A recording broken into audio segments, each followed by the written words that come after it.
Hi! Welcome to my video. ఈరోజు మనం iodine గురించి తెలుసుకుందాం. మనం తీసుకునే ఆహారంలో తగినంత అయోడిన్ ఉండేలా చూసుకోవడం చాలా ముఖ్యం. అయోడిన్‌ని సరైన మోతాదులో తీసుకోకపోతే ఎన్నో రకాల సమస్యలు వచ్చే ప్రమాదం ఉంది. మన దేశంలో 6 కోట్ల కంటే ఎక్కువ మంది అయోడిన్ లోపంతో బాధపడుతున్నారు. ఈ నేపథ్యంలో అయోడిన్ పట్ల ప్రజల్లో అవగాహన కల్పించేందుకు ప్రతి ఏడాది అక్టోబర్ 21న ప్రపంచ అయోడిన్ లోప రుగ్మతుల నివారణ దినోత్సవాన్ని నిర్వహిస్తున్నారు.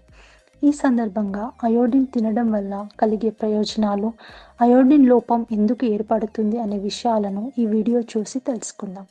అయోడిన్ భూమి, సముద్రాల జలాల్లో సహజంగా కనిపించే ఒక రకమైన ఖనిజం.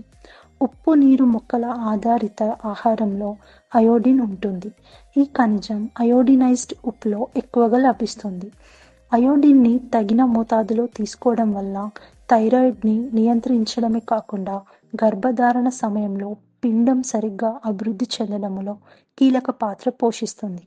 అంతేకాకుండా హార్మోన్ల పనితీరును ప్రోత్సహించడమే కాకుండా మెదడు ఆరోగ్యాన్ని మెరుగుపరుస్తుంది. వీటితో పాటు ఇన్ఫెక్షన్లు రాకుండా, కొన్ని రకాల క్యాన్సర్లు రాకుండా కాపాడుతుంది. అయోడిన్ లోపం ఏర్పడకుండా ఉండాలి అంటే NIH కొన్ని రకాల ప్రతిపాదనలు చేసింది.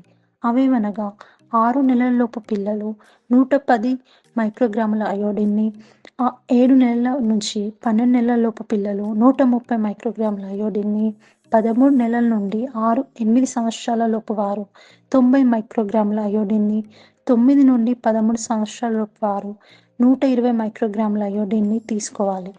14 ఏళ్లు దాటిన వారు 150 మైక్రోగ్రాముల అయోడిన్ని, గర్భం దాల్చిన మహిళలు 220 మైక్రోగ్రాములు తీసుకోవడం మంచిది. ఒకవేళ ఈ ప్రతిపాదనల మేరకు అయోడిన్ని తీసుకోకపోతే అయోడిన్ లోపం ఏర్పడే అవకాశం ఉంటుంది. ఈ లోపాన్ని లక్షణాల ఆధారంగా గుర్తించవచ్చు.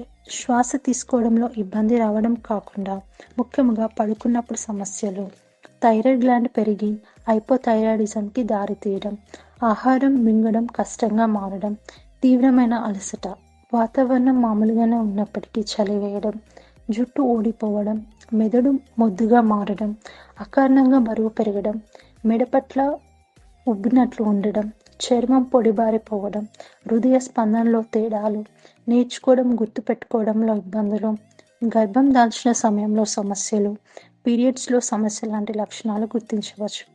అయోడిన్ లోపం రాకుండా ఉండాలి అంటే తగినంత మోతాదులో పాల ఉత్పత్తులు, రొయ్యలు, ట్యూనా చేపలు, గుడ్లు, ఎండు ఖర్జూరాలు, బీన్స్ లాంటి ఆహారాలు తీసుకోవడం మంచిది. ఆహారాల ద్వారా అయోడిన్ లోపాన్ని అధిగమించకపోతే వెంటనే వైద్యులను సంప్రదించాలి. ధన్యవాదాలు.